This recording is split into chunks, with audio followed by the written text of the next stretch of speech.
sank to even darker depths. The IBM Hollerith machine, which tabulated punch cards, turned out to be central to the systematic killing of Jews in Europe. The machines tracked census information to identify the locations of populations across Europe. Then, when captured, they were used to track movements on trains to and from ghettos and concentration camps.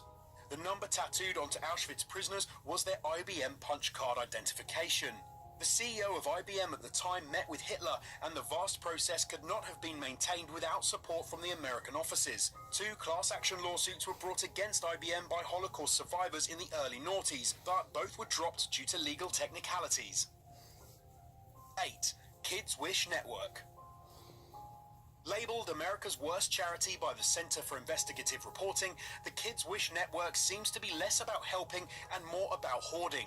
Out of the $141 million they had raised, just $3.5 million went to making children's dreams come true, less than 2.5%. So where did this money go? Well, $116 million was spent on fundraising solicitors, which are run as for-profit corporations. Money also went to the founder and president, a salary of $130,000 a year, and $4.8 million to companies he controlled. They also avoided telling the IRS about financial transactions made to associates of the charity. The Kids Wish Network was founded in Florida in 1997 and originally called the Fulfill a Wish Foundation, which sounds an awful lot like the Make-A-Wish Foundation. They thought so too and didn't want to be associated with this venture, so sued Fulfill a Wish to make them change their name. 7. Bayer. Bayer, the German pharmaceutical giant, has been behind a number of world-changing drugs: aspirin, heroin, antibiotics, and birth control. But as we'll see, it hasn't just been curing diseases, it's also knowingly caused them. In the 1980s, they had developed drugs to help blood clotting in haemophiliacs. The medicine involved an injection with concentrate made from donated pools of blood plasma.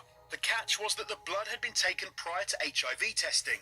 Over 8,000 haemophiliacs developed AIDS in the USA as a result. In response, Bayer developed a safer medicine in 1984, but continued to knowingly sell the old medicine overseas, making millions in order to get rid of their large stock. Over 100 people were infected in Hong Kong and Taiwan, and the drug was also sold in Malaysia, Singapore, Indonesia, Japan, and Argentina. In 1997, Bayer paid out $660 million in order to settle cases with over 6,000 people. 6. ExxonMobil. People like oil companies even less than Big Pharma, so it's no surprise they're on this list. But just how bad can they get? Well, how about detention, torture, and killings? By running a natural gas extraction facility in Aceh, Indonesia, ExxonMobil put themselves in the middle of a conflict between the local Achene's wish for independence and the militaristic government. But of course, ExxonMobil were on the government side. In 1998, they were accused of supplying bulldozers and machinery to dig mass graves. In order to protect themselves from the local campaigners, ExxonMobil started paying soldiers to work as their private security. What was known as Exxon's Army resulted in a lawsuit filed by 11 civilians who claim Exxon was paying the Indonesian military $6 million a year to conduct torture and extrajudicial killings. The case is still in progress. 5. Walmart. Did you know that 111 Walmart employees were killed in a fire in unsafe conditions in 2012? Maybe you knew that Walmart employs underage people, or that Walmart pays off officials to keep all of this secret.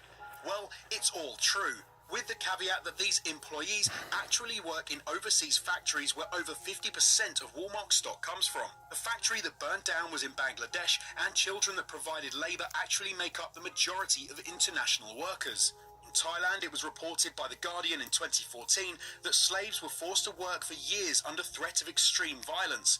The production of Walmart shrimp was at the center of the debacle, with the investigation describing large numbers of men bought and sold like animals and held against their will on fishing boats. Those who managed to escape the boats told of 20-hour shifts and execution-style killings. Bear that in mind next time you're making some gumbo. 4. Coca-Cola. It's no secret that sugary drinks are bad for you, but what Coca-Cola does keep quiet are the shady practices behind the production of the world's favorite soft drink.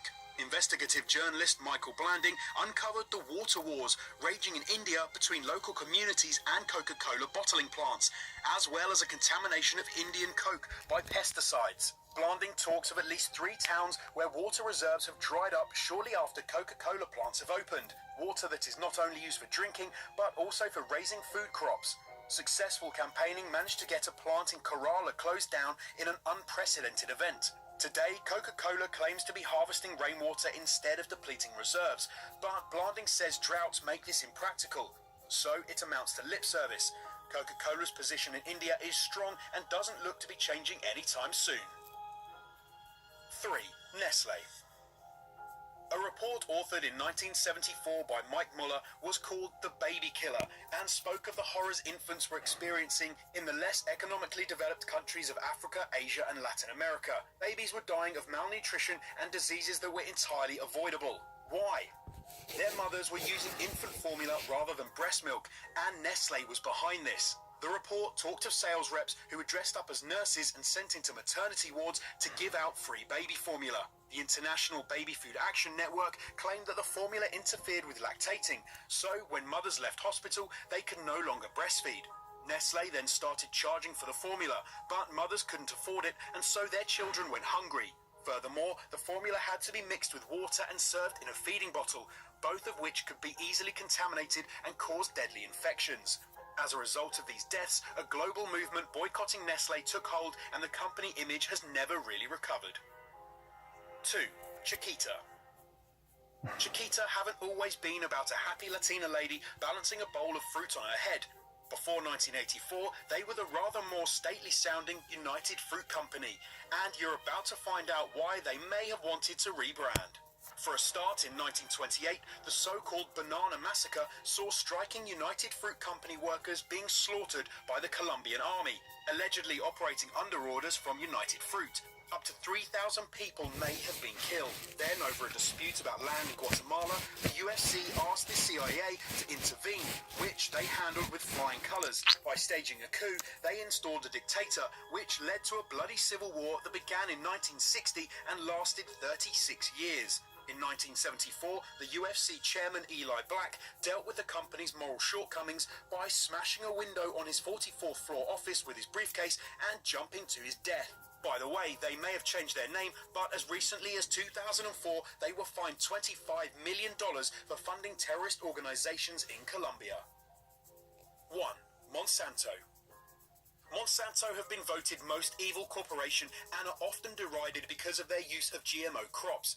But to be honest, GMO is just a technology, and one that could be used for good. But Monsanto has done much worse things than supposedly playing God.